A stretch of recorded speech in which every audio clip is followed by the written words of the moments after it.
சுவாமி கமலாத்மானந்தர்ன்ற ஒருத்தர் ஒரு சொற்பொழிவின் பொழுது எது பேரானந்தம் அப்படின்ற ஒரு டாபிக்ல இந்த ஒரு சின்ன கதையை சொல்றாரு. அதை தான் இப்போ நான் உங்களோட பகிர்ந்துக்க இருக்கேன். ஒரு வாட்டி சுவாமி விவேகானந்தர் இந்தியாவின் பயணத்தின் பொழுது ராஜஸ்தானை சேர்ந்த ஆல்வார் அப்படின்ற ஒரு பகுதியை ஆட்சி செஞ்சுட்டு இருக்க மன்னன் மங்கள் சிங்கை சந்திக்க நேரிடுறாரு. அப்ப அவரை பார்க்கும் பொழுது அந்த மன்னர் சுவாமிஜி, அதாவது விவேகானந்தரை பார்த்து, சுவாமிஜி, நீங்க இவ்வளவு அறிவு செல்வம் பூண்டவரா இருக்கீங்க, நீங்க இந்த அறிவை வச்சுட்டு எவ்வளவு நாளும் சம்பாதிக்கலாம், பகட்டான வாழ்க்கையை வாழலாம், ஆனா அது எல்லாம் விட்டுட்டு இப்படி துறவி கோலம் பூண்டு பிச்சை எடுக்கிறீங்களே, இது எதனால அப்படின்னு கேட்கிறாரு. அதுக்கு சுவாமி விவேகானந்தர் சிரிச்சுக்கிட்டே, நீங்களும் தான் மக்களை பாதுகாக்கிற ஒரு பணியில இருக்கீங்க, ஆனா அதை சரிவர பண்ணாம கேளிக்கைகள்ல ஈடுபடுறீங்க, ஆங்கிலேயர்களோட போய் விலங்குகளை வேட்டையாடுறீங்க, இதுக்கெல்லாம் காரணம் என்ன அப்படின்னு கேட்கிறாரா. சுவாமி விவேகானந்தர் திருப்பி இந்த கேள்வியை கேட்ட உடனே மன்னர் ரொம்ப வியந்து பார்க்கிறாராம்.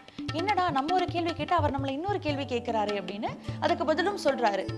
அது ஒன்றும் இல்லை சுவாமிஜி, எனக்கு இது ரொம்ப சந்தோஷத்தை கொடுக்குது, ரொம்ப மகிழ்ச்சியை கொடுக்குது, அதனால இதை நான் பண்றேன் அப்படின்னு சொன்னாராம். அதுக்கு சுவாமி விவேகானந்தர் சொன்னாரா, அதே மாதிரி தான் இந்த மாதிரி துறவி கோலம் பூண்டு எனக்கு பிச்சை எடுக்கிறது ரொம்ப பேரானந்தத்தை கொடுக்குது, அது என்னுடைய மகிழ்ச்சிக்காக நான் செய்யறேன் அப்படின்னு சொல்லி சொன்னாராம்.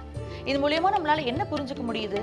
மற்றவங்களை எந்த ஒரு கஷ்டமும் காயப்படுத்தாம நமக்கு சந்தோஷம் கொடுக்கிற எந்த விஷயமா இருந்தாலும் அது பேரானந்தம் தான்.